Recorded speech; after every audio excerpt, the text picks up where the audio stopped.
Good evening, students. Welcome back to the YouTube channel of ATS. So today we have come up with a new topic, which is one of the most significant topic of the UPSC. That is Panchayati Raj.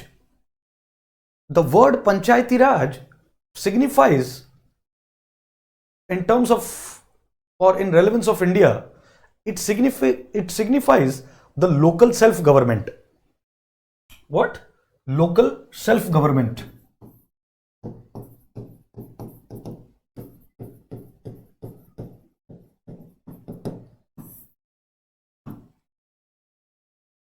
ताकि local स्तर के ऊपर कैसे लोगों को भागीदारी दी जाए और वो अपने फैसले खुद ले सके। ठीक है, पंचायती राज का जो कॉन्सेप्ट का इवोल्यूशन था वो जब कम्युनिटी डेवलपमेंट प्रोग्राम बना उस टाइम के बाद इसका कॉन्सेप्ट आया। फिर मैं आगे आपको बताऊंगा भी कि ऐसा नहीं है कि पंचायती राज का जो कॉन्सेप्ट है वो कोई पोस्ट इंडिपेंडेंट इंडिया के बाद में आया।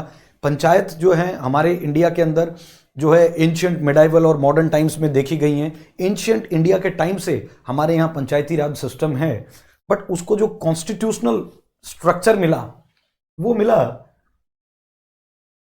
73rd amendment act 1992। उसके बाद से ये एक कॉन्स्टिट्यूशनल पार्ट हो गया। और जो फर्स्ट पंचायती राज इंडिया के अंदर ऑफिशियली सेटअप हुआ वो हमारे फर्स्ट प्राइम मिनिस्टर पंडित जवाहरलाल नेहरू ने 2 अक्टूबर 1959 को फर्स्ट पंचायत नागौर में इसका इनॉग्रेशन किया। उसके बाद में अलग अलग स्टेट्स ने जो है इस तरह की व्यवस्था को अपनाया। राजस्थान के बाद आंध्र प्रदेश ने भी सिस्टम को अडॉप्ट किया। सो बेसिकली इंडिया का पहले 2 टियर स्ट्रक्चर प्रोग्राम था इन टर्म्स ऑफ एडमिनिस्ट्रेशन या पॉलिसी इंप्लीमेंटेशन। जैसे ही पंचायती राज का इंट्रोडक्शन हुआ तो अब जो है इंडिया का एग्जीक्यूटिव सिस्टम या आप जिसको बोलते हो या एडमिनिस्ट्रेटिव सिस्टम वो 3 टियर स्ट्रक्चर हो गया। At the top level centre, फिर उसके बाद में स्टेट, और फिर जो नीचे है grass root level Panchayati Raj. For the rural areas, in the urban areas that is municipalities. वो भी कॉन्स्टिट्यूशनल स्ट्रक्चर उसको मिला 74th अमेंडमेंट एक्ट 1992 को। पंचायती राज का जो कॉन्सेप्ट है वो हमारे कॉन्स्टिट्यूशन के अंदर डीपीएसपी के अंदर भी मेंशन्ड है, आर्टिकल 40, जहां पे सरकार को यह निर्धारित किया गया है कि to organise the village panchayats. ठीक है, तो और महात्मा गांधी जो थे, दैट पंचायती राज वाला ये जो सिस्टम है, that directive principle belongs to the Gandhian principle. Got my point? So we'll start the Panchayati Raj now. What is Panchayati Raj system? Our country's top leader, independence fighter Mahatma Gandhi have a deep belief in the system. और ये हमारे जो constitution के framers थे similarly convinced that the need for this Panchayati Raj system included the particular provision in the DPSP as well. अब हम शुरू करते हैं इसको कि भाई इसकी जरूरत क्या पड़ी विलेज पंचायत की या पंचायती राज, ताकि जो लोग हैं वो अपना इंप्रूवमेंट जो है वो खुद कर सकें एट अ लोकल लेवल। और जो मैंने आपको बताया कम्युनिटी डेवलपमेंट प्रोग्राम था, जो कि फर्स्ट 5 ईयर प्लान जो प्रोग्राम था, फर्स्ट 5 ईयर प्लान उसका हिस्सा था। उसके बाद इसको एक ऑफिशियली जो है नाम दिया गया पंचायती राज, ताकि that can be put into the operation. फिर इवोल्यूशन ऑफ द पंचायती राज। जो पंचायती राज सिस्टम है इंडिया के अंदर, that is not purely the post independence phenomena. In fact the domination of the political institution in the rural India has been seen in the village panchayat for the centuries. In ancient India the panchayats were usually elected councils with executive and judicial powers. आपने देखा होगा Rigveda, ancient मतलब ancient India के अंदर ऋग्वेदा के time पे, और ये सब ये पंचायत वगैरह जो बुद्धिस्ट, जैनिज्म, ये सब पंचायत वगैरह ही तो होती थी, वो जो परिषद वगैरह होती थी। तो पंचायती राज का जो सिस्टम है, you cannot say that it is a purely post independent what we call idea. Got my point? फिर उसके बाद हम देखेंगे the foreign domination, especially Mughal and British India, the British and the natural force socio-economic changes undermined the importance of the village panchayats. The pre-independence period, however, the panchayats were instrument for the dominance of the upper caste over the rest of the village. Which further divided the best in the socio economy. देखो, जब Britishers आए या Mughals आए तो उस time पे हमारी जो ग्रास रूट लेवल के ऊपर, क्योंकि पंचायती राज सिस्टम जो है वो ग्रास रूट लेवल के ऊपर डेमोक्रेसी को प्रमोट करता है, तो जब ये लोग आए, ब्रिटिशर्स आए या मुगल्स आए, तो इन लोगों ने सोसाइटी के अंदर जो है इतना ज़्यादा सोशियो इकोनॉमिक जो डिवाइड था वो बढ़ा दिया था। तो उसके बाद ये लोगों को लगा कि भाई जो है ग्रास रूट लेवल के ऊपर जो है सोशलिज्म को प्रमोट करना चाहिए, यानी कि जो गैप है रिच एंड पुअर के बीच में, कि पुअर्स को भी जो है एडमिनिस्ट्रेशन के अंदर जो है इंपॉर्टेंस देनी है, तो इसके तौर पे पंचायती राज को देखा जाता है। और पुराने ज़माने में देखा जाता था कि जो हायर कास्ट होती थी उनका पंचायत के अंदर, जिसको सरपंच कहते हैं, पंचायती राज के अंदर जो सबसे प्रमुख आदमी होता है दैट इज सरपंच, जो कि जैसे एमपीज में प्राइम मिनिस्टर होता है, स्टेट लेजिस्लेटिव असेंबली के अंदर सीएम होता है, ऐसे पंचायत स्तर के ऊपर जो प्रमुख आदमी होता है वो सरपंच होता है। तो जो पहले के टाइम पे हम देखते थे कि जो सरपंच होते थे वो एक प्रमुख जाति के लोग बनते थे, और जो छोटे तबके के लोग या जो सो कोल्ड छोटी जाति के लोग होते थे उनको जो है प्रतिनिधित्व नहीं मिलता था। ऐसा कोई अपर कास्ट लोअर कास्ट का सिस्टम था नहीं, लेकिन ये प्रिवेलेंट हो गया हमारी सोसाइटी में। कास्टिज्म तो it was a deeply rooted, ठीक है। तो इसके लिए इसको कॉन्स्टिट्यूशनल स्ट्रक्चर देना बहुत जरूरी था, ताकि जो वीक सेक्शन सोसाइटी को जो लोग रिप्रेजेंट करते हैं उनको एक प्रॉपर कॉन्स्टिट्यूशनल मैकेनिज्म के द्वारा एक मौका मिले जाए कि वो भी गांव के सरपंच बन सके, पंच बन सके, और उनकी भी जो है एक एडमिनिस्ट्रेशन के अंदर या एक प्रशासन के अंदर एक भागीदारी हो, ठीक है। फिर जैसा कि मैंने आपको बताया आर्टिकल 40 के अंदर ऑलरेडी जो है ये मेंशन्ड है डीपीएसपी के अंदर कि that state shall take the steps to organise village panchayat and endow them with such powers and authority that may be necessary to enable to them function unit as a self government. मतलब ना केवल पंचायती और जो village level पे organise कर सकते हैं पंचायत को, बट इनको ये पंचायती राज सिस्टम इसलिए भी देना चाहिए ताकि ये अपने सेल्फ लेवल पे, लोकल लेवल पे कुछ नेसेसरी स्टेप्स उठा सकें, ठीक है, ताकि ये लोग जो हैं सेल्फ गवर्नमेंट को दे कैन प्रमोट, ठीक है। फिर उसके बाद में कुछ कमिटीज का गठन हुआ सरकार के द्वारा, जो कि इस लोकल सेल्फ गवर्नमेंट को, जिसको ग्रास रूट डेमोक्रेसी बोलते हैं अपन पंचायती राज को, ये कुछ इंपॉर्टेंट कमिटीज हैं जो कि एग्जाम पॉइंट ऑफ व्यू के हिसाब से इंपॉर्टेंट है। इन कुछ कमिटीज ने रिकमेंडेशन दिए कि भाई ग्राम सभा का क्या काम होगा, ठीक है, पंचायत समिति का क्या काम होगा, पंचायत समिति ब्लॉक लेवल पे होगी, डिस्ट्रिक्ट लेवल पे जिला परिषद होगा, ठीक है, पंचायत समिति जिला परिषद, ये सारा जो स्ट्रक्चर है ये इन्होंने दिया, इन कमिटीज की recommendation.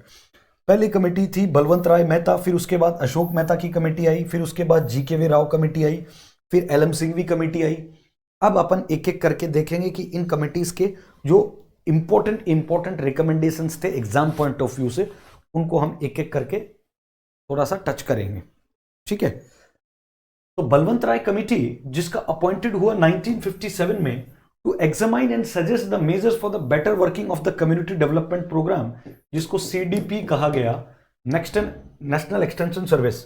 The committee suggested that the establishment of a democratic decentralization local government which came to be known as पंचायती राज। इस कमेटी ने एस्टेब्लिश किया कि अगर डेमोक्रेटिक डिसेंट्रलाइजेशन कर रहा है, पावर डिसेंट्रलाइजेशन का क्या मतलब होता है, जो पावर फ्लो होता है नीचे से ऊपर तक, ठीक है, डिसेंट्रलाइजेशन, जब पावर जो है वो ऊपर से नीचे तक फ्लो होता है, that is called democratic decentralisation. तो सेंट्रल लेवल पे सेंट्रल गवर्नमेंट के पास होता है टॉप लेवल पे, मतलब फिर उसके बाद स्टेट गवर्नमेंट के पास कुछ सब्जेक्ट्स होते हैं, और फिर ये जो पंचायती राज सिस्टम होता है इनके पास कुछ सब्जेक्ट्स इनको दिए जाते हैं, जिनके ऊपर ये खुद से लॉज बना सकते हैं, रेगुलेट कर सकते हैं, टैक्स कलेक्ट कर सकते हैं, फी लेवाई कर सकते हैं, ये सब आगे हम देखेंगे। तो जो पहला इसका जो जन्म हुआ पंचायती राज सिस्टम का, वो कम्युनिटी डेवलपमेंट प्रोग्राम, और इसका रिकमेंडेशन किया बलवंत राय मेहता कमेटी 1957 में। फिर उसके बाद इस कमेटी ने रिकमेंडेशन क्या किया कि भाई एक 3 टियर सिस्टम होना चाहिए। गांव के लेवल पे ग्राम पंचायत होनी चाहिए, जिसका मुखिया जो होगा वो सरपंच होगा, ठीक है। फिर ब्लॉक के लेवल पे बहुत सारी ग्राम पंचायत मिलके एक पंचायत समिति बनती है, जैसे बहुत सारी, जैसे 30-40 ग्राम पंचायत मिलके एक ब्लॉक की, एक एरिया में एक पंचायत समिति होती है, ब्लॉक पे तहसील लेवल पे पंचायत समिति होती है। एक तहसील के अंदर बहुत सारी जो है वो ग्राम पंचायतें आती हैं, उसको बोलते हैं पंचायत समिति। पंचायत समिति में जो हेड होता है वो होता है प्रधान, ठीक है, हर जगह अलग अलग बोलते हैं, पर ग्राम पंचायत का जो हेड होता है वो होता है सरपंच, पंचायत समिति का हेड होता है वो होता है प्रधान, और जिला परिषद में डिस्ट्रिक्ट हेडक्वार्टर्स पे जिला परिषद होता है, उसका हेड को बोलते हैं जिला प्रमुख, ठीक है। जिला परिषद का जो हेड होता है वो होता है जिला प्रमुख।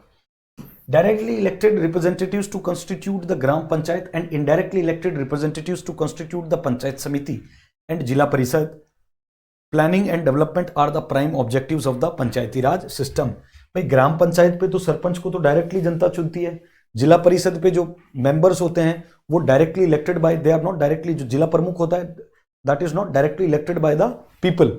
वो जो मेंबर्स जिला परिषद के जो मेंबर्स चुन के आते हैं जनता के द्वारा, वो जिला प्रमुख को चुनते हैं। ऐसे ही प्रधान को जो है वो ये नहीं चुनते हैं, सरपंच जो होते हैं वो चुनते हैं, सारे मिलके सरपंच जो होते हैं वो चुनते हैं। सरपंचों को डायरेक्टली जनता चुनती है, और जो प्रधान होते हैं उनको जो है ये मेंबर्स सारे जो चुनते हैं मिलके, ठीक है। पंचायत समिति should be the executive body, जिला परिषद will be the advisory and supervisory body. जो पंचायत समिति होती है वो एक एग्जीक्यूटिव बॉडी होती है, वो सारे जो भी राज्य सरकार की जो स्कीम्स होती हैं उनको एग्जीक्यूट करवाती है, जो अपने लेवल पे जो प्रोग्राम्स बनाते हैं उनको एग्जीक्यूट करवाती है। जिला परिषद जो होता है वो एडवाइस करती है और सुपरवाइज करती है कि जो पंचायत समिति काम कर रही है, ठीक नहीं कर रही है कि अच्छा कर रही है, बुरा कर रही है, उनके फाइनेंसेस को लेके सारी चीजें जो होता है वो देखता है। और जो डिस्ट्रिक्ट कलेक्टर होता है made the chairman of the जिला परिषद, ठीक है, डिस्ट्रिक्ट कलेक्टर को जिला परिषद का चेयरमैन बनाते हैं, लेकिन हर स्टेट में अलग अलग है। जैसे हमारे यहाँ राजस्थान में जो जिला परिषद का जो चेयरमैन होता है उसको सीईओ बोलते हैं, चीफ एग्जीक्यूटिव ऑफिसर, ठीक है। डिस्ट्रिक्ट मजिस्ट्रेट तो बाकी सारी चीज़ों का हेड होता है, जो जिला परिषद का हेड होता है वो होता है सीईओ। मतलब हमारे यहाँ राजस्थान की मैं बात, जो ऑर्गेनाइजेशनल सेटअप है उसकी मैं बात कर रहा हूँ। It also requested for the provision resources so to help them discharge their duties. मतलब इसने ये भी रिक्वेस्ट की कि हमारे पास कुछ ऐसे भी रिसोर्स होने चाहिए, फाइनेंशियल रिसोर्स होने चाहिए, जिससे कि हम हमारी ड्यूटीज और रिस्पॉन्सिबिलिटीज को खुद ही फुलफिल कर सकें। फिर उसके बाद में Balwant Rai Mehta committee further revitalized and development of Panchayati in the country. The report recommended that the Panchayati Raj institute can play a substantial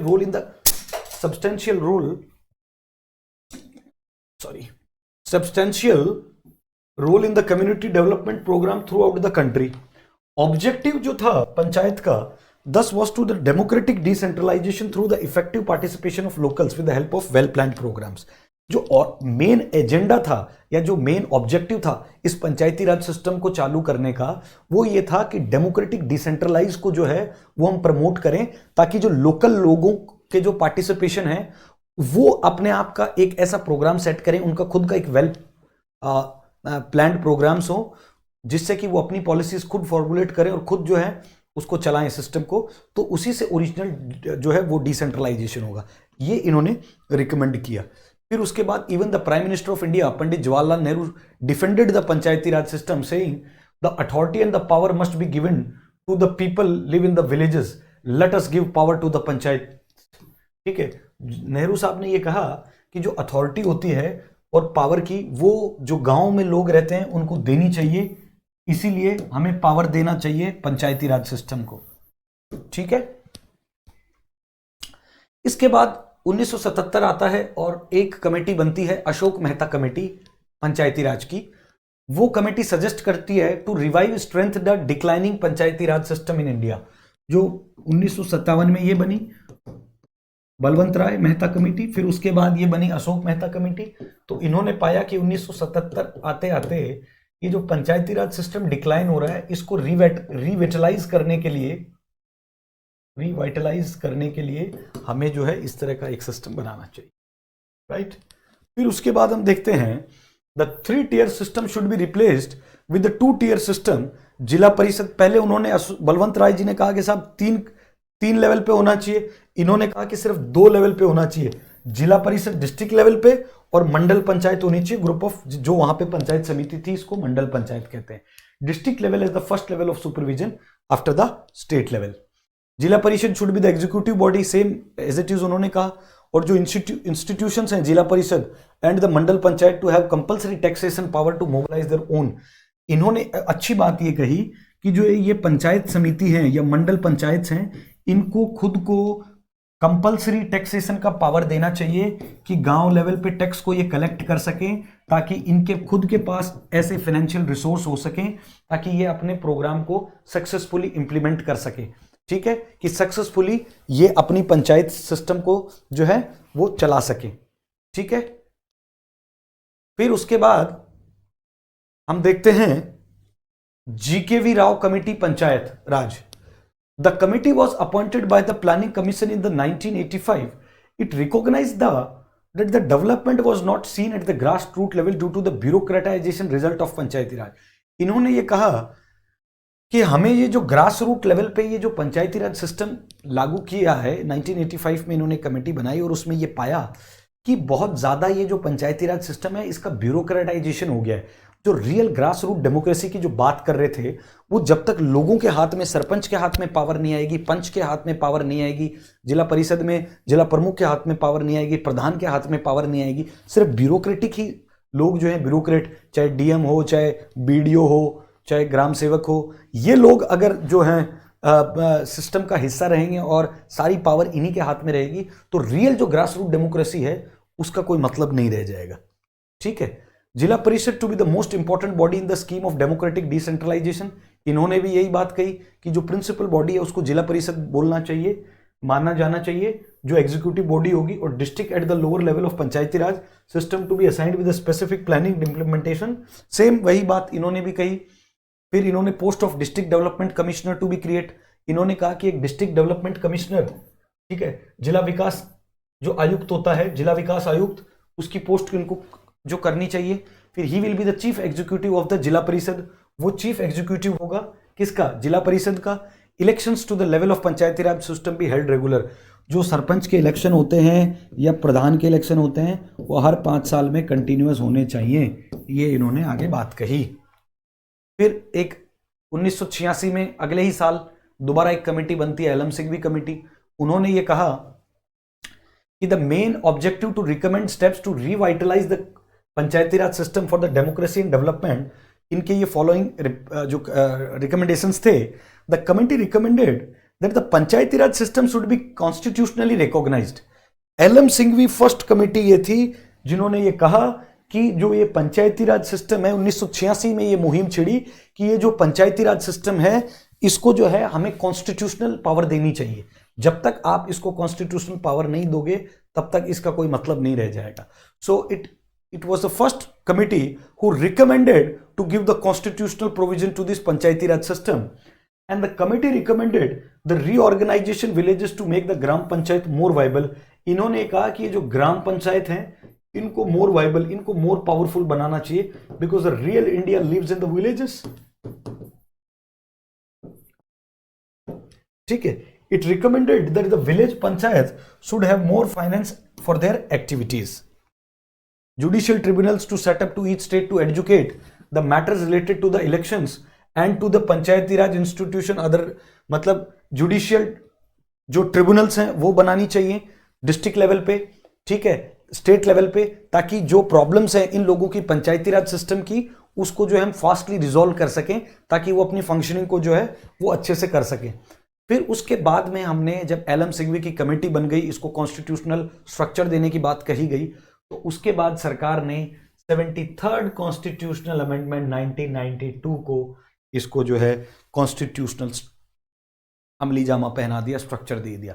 significance क्या है? ये part 9th of the Indian constitution में है और 11th शेड्यूल के अंदर है। ये कॉन्स्टिट्यूशन के अंदर मैंने आपको बताया था टोटल 12 शेड्यूल हैं, उसमें से 11वें शेड्यूल में पंचायती राज की बात की गई है और कॉन्स्टिट्यूशन के 9वें पार्ट में पंचायती राज की बात की गई है और 11वें शेड्यूल में बात की गई है, जिसमें पंचायती राज के पास 29 अलग अलग सब्जेक्ट्स के ऊपर इनके पास पावर है। वाटर से रिलेटेड हो गया, एग्रीकल्चर से रिलेटेड हो गया, टैक्स कलेक्टिंग से रिलेटेड हो गया, इस तरह के 29 डिफरेंट सब्जेक्ट्स हैं जो कि इन पंचायती राज के पास पावर है। फिर उसके बाद part 9th of the Indian constitution contain article 243 to 243O। 243 से लेके 243O तक डिफरेंट डिफरेंट आर्टिकल्स दिए हैं कि क्या रोल होगा ग्राम सभा का, कैसे रेगुलर लेवल पे इनका इलेक्शंस हो। और आपको मैं एक बात बता दूं, जो ग्राम सभा, ये जो पंचायती राज सिस्टम के अंदर इलेक्शन होते हैं वो इलेक्शन कमीशन ऑफ इंडिया नहीं कराती है। मैंने आपको इलेक्शन कमीशन वाले चैप्टर में बताया था कि इलेक्शन कमीशन ऑफ इंडिया जो है वो सिर्फ प्रेसिडेंट का चुनाव करवाता है, स्टेट लेजिस्लेटिव असेंबलीज का करवाता है, वाइस प्रेसिडेंट और पोस्ट ऑफ वाइस प्रेसिडेंट। लेकिन ये जो पंचायती राज सिस्टम है इसके लिए अलग से एक जो स्टेट इलेक्शन कमीशन का निर्माण हुआ है, वो इसका पंचायती राज इलेक्शन के लिए, इनका इलेक्शन कंडक्ट करवाने के लिए वो बॉडी रिस्पॉन्सिबल है। ठीक है। The amendment act provide shape to article 40 of the constitution directive principle जो ऑर्गेनाइज करना है। ठीक है। इस अमेंडमेंट ने इस जो ऑलरेडी डीपीएसपी में जो स्ट्रक्चर था हमारा, उसको एक तरह से उसमें जान फूंक दी कि लोकल सेल्फ गवर्नमेंट की जो बात हो रहे थे कि पीपल को अथॉरिटी देनी है, तो वो जो पीपल्स अथॉरिटी थी वो यहां से फुलफिल हुई। फिर उसके बाद with the act Panchayati Raj system come under the preview of justifiable part constitution and mandates the to adopt the system. जैसे ही कॉन्स्टिट्यूशन इसको जो है एक्ट का दर्जा मिल गया, उसके बाद इसने ये एक मैंडेटरी हो गया कि भाई जो है स्टेट्स हैव टू अडॉप्ट। पहले, इससे पहले तो क्या था, सारे स्टेट्स में पंचायती राज सिस्टम नहीं था, लेकिन 73rd कॉन्स्टिट्यूशनल अमेंडमेंट एक्ट आया, उसके बाद सारे स्टेट्स के लिए ये कंपलसरी हो गया कि जो है पंचायती राज सिस्टम को आपको अडॉप्ट करना ही करना पड़ेगा। ठीक है। उसके बाद हम बात करते हैं further the election process in the Panchayati Raj system will be held independent of the state government की विल पे। The act of the two parts compulsory और voluntary. Compulsory provision must be add to the state laws which include creation. ठीक है। फिर नई नई पंचायत बनाना, जनसंख्या के आधार पे पंचायत समितियों का जो है वो गठन होता रहता है, तो ये सारे इसके अंदर पार्ट थे। The act is a very significant step in creating the democratic institution at the grass root level in the country. ये जो मतलब एक्ट बना, ये एक सिग्निफिकेंट स्टेप था डेमोक्रेटिक इंस्टीट्यूशन को बनाने का at the grass root level. फिर उसके बाद the act has transformed the representative democracy to the participatory democracy. अभी तक तो सिर्फ जो है वो एक रिप्रेजेंटेटिव डेमोक्रेसी थी, लेकिन अब जो है वो लोगों की भागीदारी, जब अब इस पंचायती राज के माध्यम से हम कर रहे थे, जब हम कहते हैं कि साहब democratic decentralisation, grass root democracy को प्रमोट कर रहे हैं, तो नाउ जैसे ही पंचायती राज सिस्टम का एडॉप्टेशन हुआ, now we can say that this act has transform the representative democracy into the participative democracy. Got my point. फिर उसके बाद आगे हम देखते हैं कि salient features of this act. इस फीचर के साइलेंट एक्ट क्या है? The gram sabha is the primary body of the Panchayati Raj system. It is a village assembly consisting of all registered voter in the area. Panchayati Raj system एक village assembly है जहां पे उस गांव से गांव के जितने लोग हैं, जो भी उस गांव में वोटर हैं, वो सारे मिलके उस गांव की एक पंचायत बनाते हैं। It will exercise the power and perform the such functions. वो एक्सरसाइज करेगी पावर को और परफॉर्म करेगी ऐसे फंक्शंस जो कि स्टेट लेजिस्लेचर, वहां के स्टेट लेजिस्लेचर ने उनके लिए डिसाइड किए गए हैं। ठीक है। फिर ये 3 टीएम सिस्टम है। ठीक है। The act provide for the establishment of the 3 tier, village level पे ग्राम पंचायत, फिर पंचायत समिति, डिस्ट्रिक्ट लेवल पे जो है वो zila parishad. States with population of less than 20 lakh may not constitute the intermediate level. जिन स्टेट की 20 लाख से कम जनसंख्या है, बट 20 लाख से कम जनसंख्या, मुझे लगता है शायद ही हिंदुस्तान में कोई एक आधा राज्य ऐसा होगा जिसकी जनसंख्या 20 लाख से कम हो। अगर होगा तो भी मेरे हिसाब से या तो सिक्किम होगा, अरुणाचल होगा, गोवा होगा, मैक्सिमम आई थिंक यही स्टेट होंगे जिनकी जनसंख्या जो है वो 20 लाख से कम होगी। फिर election of the members to the all level of panchayati raj are elected directly and the chairperson to the intermediate and district level are elected indirectly from the elected members. जो गांव में सरपंच होगा वो तो डायरेक्टली इलेक्टेड होगा, जो ब्लॉक पंचायत समिति level पे होगा बंदा वो इनडायरेक्टली इलेक्टेड होगा बाय द इलेक्टेड मेंबर्स, और जो चेयरपर्सन होगा जिला परिषद में वो भी इनडायरेक्टली इलेक्टेड होगा। फिर उसके बाद the chairperson of panchayat and another members panchayat whether or not elected directly from territorial constituency in the panchayat area have right to vote in the panchayat meeting. जो चेयरपर्सन होंगे उनको पंचायत की जो मीटिंग होगी उसमें अगर कोई रिजोल्यूशन पास होता है तो उसके अंदर इनको वोटिंग का राइट दिया जाएगा, ठीक है। Reservation for the seats, SC और एसटी के लिए रिजर्व कर दी सीट, ताकि भाई reserve to be provided at all 3 tiers in accordings to their population percentage. Reservation कि भाई इनको भी सीट देनी पड़ेगी सरपंच के लिए, जिला परिषद के लिए, क्योंकि जब तक जो आप सोसाइटी के वीकर सेक्शन को आप उस अथॉरिटी पे नहीं लेके आओगे जहां से पावर फ्लो होता है, जहां से लोगों के लिए पॉलिसीज फॉर्मुलेशन होती हैं, तब तक इन लोगों का वेलफेयर नहीं हो पाएगा। तो इस चीज को देखते हुए, क्योंकि हम जो पंचायती राज सिस्टम था उसका मेन कॉन्सेप्ट ये था कि डेमोक्रेटिक डिसेंट्रलाइजेशन, तो जब तक आप वीकर सेक्शन को, एससी एसटी को, वुमेन को रिजर्वेशन नहीं दोगे तब तक इनके जो हैं वो जो प्रॉब्लम्स हैं उनको कौन उठाएगा, ठीक है। For women not less than 1/3 of the total number of the seats to be reserve, women के लिए 1/3 सीट जो है वो रिजर्व की जाएंगी।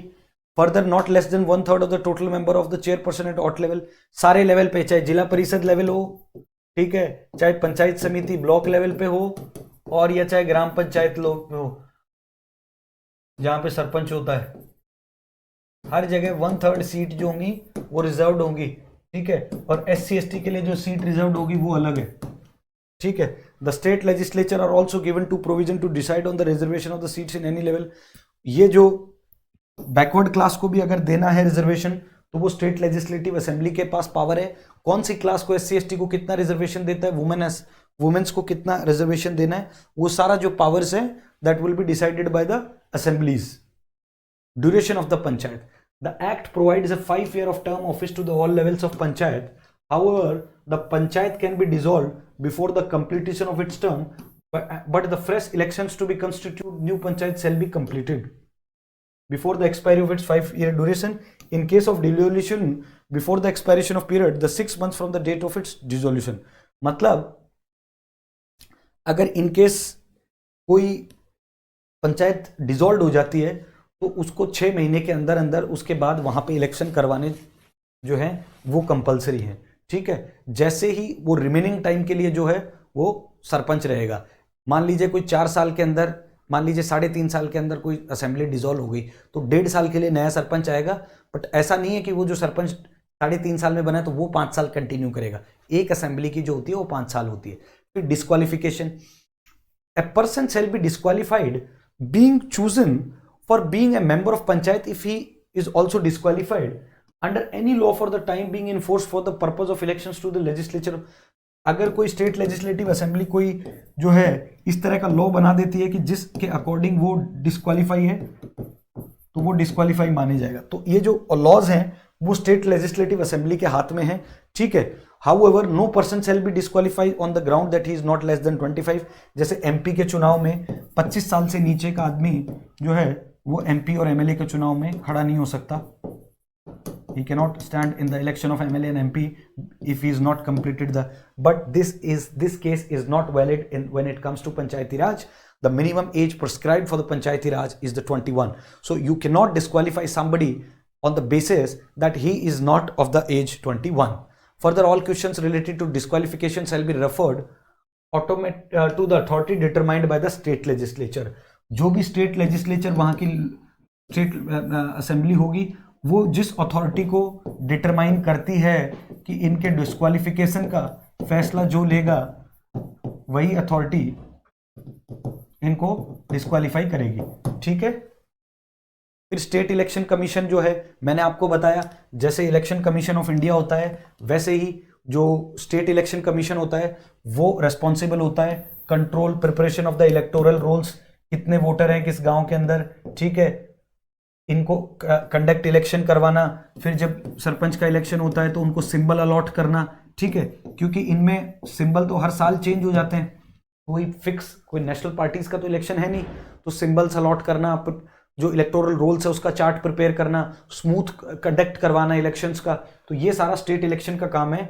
The state legislature make provisions with respect to all matters related to elections, और जो state जो लेजिस्लेचर होगी वही सारे कानून बनाती है किसके संदर्भ में, ये जो पंचायती राज में इलेक्शंस होंगे उसके संदर्भ में। ये कुछ पावर्स एंड फंक्शंस हैं। The state legislature may endow the panchayat with such power and authority may be necessary to enable them to function. ठीक है, self government, the such scheme may be contain provision related to gram panchayat at work. कुछ powers देने चाहिए इनको ग्राम panchayat level पे, ताकि ये अपना फुलफिल कर सके पूरा प्रोग्राम। ठीक है, the preparation of the plans for the economic development and social justice. ठीक है, ये ताकि अपने जो है खुद से अपने सोशल जस्टिस को, जो प्रोग्राम है जो डेमोक्रेटिक डिसेंट्रलाइजेशन की बात करते हैं, टैक्स लेवाई कर सकें, ताकि ये अपने फाइनेंसेस खुद जो है मोबिलाइज कर सकते हैं। फाइनेंस की बात जब करते हैं, अथॉरिटी दी गई है पंचायत को जो है to levy the collect and appropriate taxes, duties, tolls and fees, assign panchayat taxes, duties, tolls and fees, levy and collected by the state government. ठीक है, provide for making grant in aid panchayat, इनको provide किया जाता है that grant in aid panchayat from the consolidated fund of the state. हर पंचायत को हर साल जो है 1 करोड़ 2 करोड़ जितना हर पंचायत के अकॉर्डिंग, जो ग्राम पंचायत के अकॉर्डिंग हर पंचायत समिति को अमाउंट जो है अलॉट होता है। फिर पंचायत समिति जो है वो ग्राम पंचायत को जो है अमाउंट अलॉट करती है हर साल, वो अलॉट होता है amount consolidated fund of the state से। Provided for the constitution of the fund for crediting all money to the panchayat. फिर इनका जो है फाइनेंस कमीशन चेक करता है कि सारे काम जो स्टेप्स हैं वो सारे सही लिए जा रहे हैं कि नहीं जा रहे हैं। फिर स्टेट लेजिस्लेचर ही may take a proper maintenance of the audit and accounts. ठीक है, और ये कुछ एग्जेम्प्टेड स्टेट्स हैं। The act does not apply states to the Nagaland, Meghalaya, Mizoram and certain areas, these are include the scheduled areas and tribal area. ठीक है, the hill area of Manipur which district council exist, West Bengal का। ठीक है, तो ये सारे एरियाज हैं जहां पे गवर्नर्स जो है उसका जो है इंटरफेरेंस ज़्यादा रहता है as compare to panchayati Raj system का, क्योंकि यहाँ पे कुछ ट्राइबल एरियाज हैं जिनको ऑटोनोमस डिस्ट्रिक्ट काउंसिल्स भी बोला जाता है। ठीक है, तो इस केस इसीलिए इन एरियाज में पंचायती राज सिस्टम नहीं है अभी। ठीक है, bar to interference by the courts, the act bars the courts from interfering in the electoral matters of panchayat. इस एक्ट ने बार कर रखा है कोर्ट्स को कि वो इलेक्टोरल मैटर्स में पंचायती राज के सिस्टम में बार नहीं कर सकते। It declares that the validity of any law related to delimitation of constitution or allotment of seat to such constitution, मतलब कौन सी एरिया कौन सी पंचायत में आएगा, ठीक है, या फिर उसके अलावा अलॉटमेंट किसी भी कॉन्स्टिट्यूशन का, वो किसी भी कोर्ट के अंदर क्वेश्चंस नहीं हो सकता। It further lays down that no election to any panchayat is to be questioned except any election petition present to such authority in such manner provided by the, मतलब कोई भी क्वेश्चन आप जो है वो इलेक्शन आप कोर्ट में जाके नहीं उठा सकते अनटिल अनलेस एक proper authority in such a manner provided by the state legislature, जब तक वो प्रोवाइड नहीं करती आप जो है किसी भी स्टेट में जो है वो कोर्ट जो है वो इंटरफेयर नहीं कर सकता। ये कुछ चैलेंजेस हैं faced by the PRs in India. जो पंचायती राज इंस्टीट्यूशंस है वो कुछ चैलेंजेस फेस कर रहा है इंडिया के अंदर। These are the challenges. Now the Panchayati Raj institution India faces the several challenges. Some of these challenges include the lack of financial resources. They don't have the financial resources. The Panchayati Raj system often do not have the sufficient financial resources to carry out their functions effectively. ये सबसे बड़ा जो है इनका एक जिसे कहते हैं डिसएडवांटेज है कि जो पंचायती राज इंस्टीट्यूशंस हैं इनके पास जो है वो फाइनेंशियल रिसोर्सेज की कमी है, जिस वजह से ये अपनी प्रोग्राम्स को और पॉलिसीज को है वो अपने लेवल पे इंप्लीमेंट नहीं कर पाते हैं। They have to be dependent on the consolidated fund of the state. फिर लिमिटेड पावर्स और फंक्शंस हैं। इनके पास जो पावर्स होते हैं सरपंच के पास ग्राम पंचायत के स्तर पे या पंचायत समिति में जो प्रधान के पास, वो पावर्स जो हैं वो फंक्शंस तो लिमिट है, जिसकी वजह से ये इनके जो एबिलिटी है टू एड्रेस द इशू वो कम हो जाती है। फिर वीक कैपेसिटी है, कोई ट्रांसपेरेंट वीक कैपेसिटी है, ट्रेंड पर्सनल नहीं है, ठीक है, to carry the important effective decisions at the grass root level. फिर लिमिटेड पार्टिसिपेशन है वुमेन का। ठीक है, आप देखते हो कि अगर कोई महिला सरपंच भी है तो उसका पति जो है मीटिंगों के अंदर जाता है, उसको बेचारी को जो है क्योंकि सीट तो अलॉट होती है महिला के नाम से तो मैंडेटरी उसको जो है खड़ा करा। तो सरपंच पति का ये जो कॉन्सेप्ट है हिंदुस्तान के अंदर, जो सरपंच पति जिसको कहते हैं, ये सबसे पहले इसको खत्म करना पड़ेगा। महिलाओं को जो है वो अधिकार देना पड़ेगा कि that they can also individually take the decisions into the meetings. You got my point. Political interference जो है इसको कम करना पड़ेगा। PRI can be subject to the political influence undermining their independence and decision making process. ठीक है, तो ये सारी इंपॉर्टेंट है। फिर इनके पास जो है लिमिटेड एक्सेस ऑफ है इंफॉर्मेशन की है। पुअर कोऑर्डिनेशन होता है इनका स्टेट गवर्नमेंट के साथ कि कौन कौन सी स्कीम्स चल रही हैं, हम कैसे हमारी कम्युनिटी को जो है डेवलप कर सकें। ठीक है, तो कोऑर्डिनेशन सिस्टम है वो एक सबसे बड़ा हिंडरनेस का जो है वो एक कारण बना हुआ है, जिसकी वजह से तो प्रॉपर इनको जो है प्रॉपर कोऑर्डिनेशन करना पड़ेगा with other level of governments. इनको जो है इंफॉर्मेशन देनी पड़ेगी कि कौन से एरिया के अंदर कौन कौन सी चीज़ों की ज़रूरत है। तो ये जो प्रॉपर प्रोग्राम इंप्लीमेंटेशन है, ये स्टेट लेजिस्लेटिव असेंबली ही प्रोवाइड करवाएगी, तब जाके ये है जो प्रॉपर फंक्शनिंग हो पाएगा when we talk about the state Panchayati Raj system. फिर how can PRI strengthen in India. ठीक है, पंचायती राज इंस्टीट्यूशन की अभी तो हमने ये सारी चीज़ें पढ़ी कि कौन कौन सी चैलेंजेस फेस कर रहे हैं। अभी हम पढ़ेंगे कि क्या क्या चीज़ें हैं जो कि इस पंचायती राज सिस्टम को स्ट्रेंथन कर सके। देखिए, सेकंड एआरसी के जो रिकमेंडेड थे एडमिनिस्ट्रेटिव रिफॉर्म जो थे on the local governance, second ARC ने ये कहा पंचायती राज सिस्टम्स के लिए कि स्ट्रेंथन करना पड़ेगा आपको अपनी फाइनेंशियल पोजीशंस को, ताकि आप जो है इनको फाइनेंशियल ऑटोनॉमी दो, इनका ग्रेटर शेयर होना चाहिए रिसोर्सेस के अंदर, ताकि ये अपनी एक्टिविटीज जो हैं या अपने जो प्रोग्राम्स हैं उनको खुद के लेवल पे ये लोग जो है इंप्लीमेंट कर सकें। तो जब तक आप इनको जो रिसोर्स प्रोवाइड नहीं करोगे, प्रॉपर ऑटोनॉमी प्रोवाइड नहीं करोगे, तो ये जो है वो अच्छे से फंक्शन नहीं कर पाएंगे। फिर उसके बाद में हम देखेंगे इनको इंप्रूव करना पड़ेगी, इनकी कैपेसिटी बिल्डिंग, इनको टेक्निकल ट्रेनिंग देनी पड़ेगी, लोकल लेवल पे जो है इनकी कैंप्स लगाने पड़ेंगे ताकि इनके अंदर लीडरशिप क्वालिटी आई, ताकि इनकी कैपेसिटी बिल्डिंग हो जाए ट्रेनिंग के माध्यम से। तो ये और जो है सक्सेसफुली जो जो इंप्लीमेंटेशन होना चाहिए प्रोग्राम्स का वो स्मूथली हो जाए। ठीक है, promoting participation of women disadvantage groups. ठीक है, promoting the participation of women and disadvantage group, women's का पार्टिसिपेशन को इंक्रीज करना है, और जो डिसएडवांटेज ग्रुप्स हैं उनको रिजर्व करके उनको जो है उनको इंश्योर करना है ताकि ये जो है पार्टिसिपेटरी डेमोक्रेसी बने।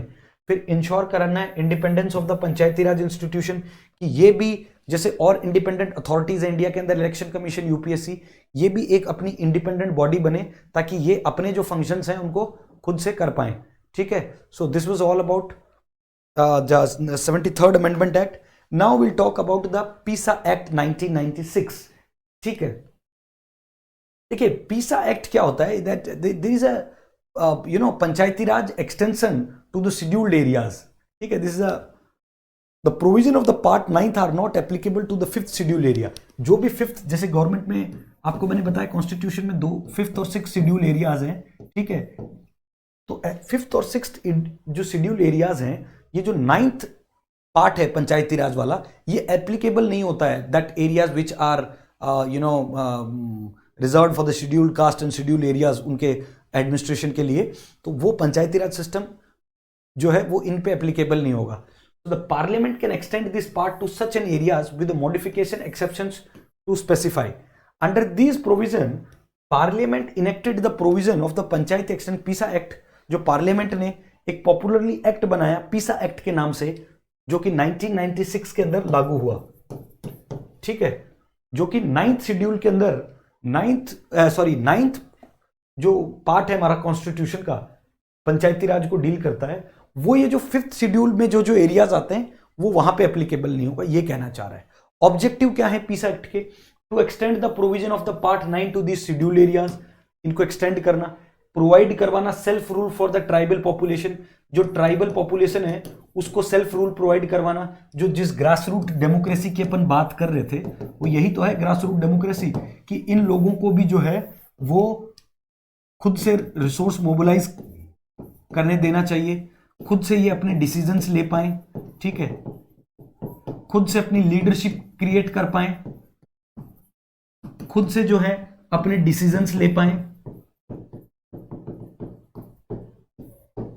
ठीक है, to have villages governments with participatory democracy, जो रिप्रेजेंट, अगर विलेज में गवर्नेंस प्रॉपर गवर्नेंस होगी तो जो रिप्रेजेंटेटिव डेमोक्रेसी है उसकी बजाय अगर हर लोग हिस्सा लेगा पंचायत के गठन में या पंचायत की प्रोग्राम्स में, तो the democracy will become participatory. ठीक है, to evolve the participatory governance consistent with the traditional practice. फिर to preserve and safeguard tradition custom tribal, जो इन ट्राइबल एरियाज के कस्टम्स हैं, जो इनके लॉज हैं, उनको भी सेव करना है। जबरदस्ती जो है अपनी चीजों को सुपर इम्पोज नहीं करना है इनके ऊपर। और ये जो पंचायत हैं इनको एम्पावर करना है ताकि ये एक मतलब इस तरह का कंड्यूसिव एनवायरनमेंट बनाना है कि जहां पे ट्राइबल्स की जो रिक्वायरमेंट हो वो हम फुलफिल कर पाए। फिर हमें प्रिवेंट करना है पंचायत को at a higher level from assuming powers and authority of panchayat at a lower level. To prevent panchayat at a higher level मतलब जो ग्राम पंचायत होती है उसको भी पावर जो है पावर डिवोल्यूशन होना चाहिए। ठीक है, this was all about the PESA act. ठीक है, पीसा एक्ट 1996 में आया, जो कॉन्स्टिट्यूशन का पार्ट 9 है जहां पे पंचायती राज सिस्टम की बात करते हैं, वो 5th शेड्यूल एरिया के अंदर जो है एप्लीकेबल नहीं होगा, तो वो that was in the PESA act. Now अब जो है we will discuss some important questions of the Panchayati Raj.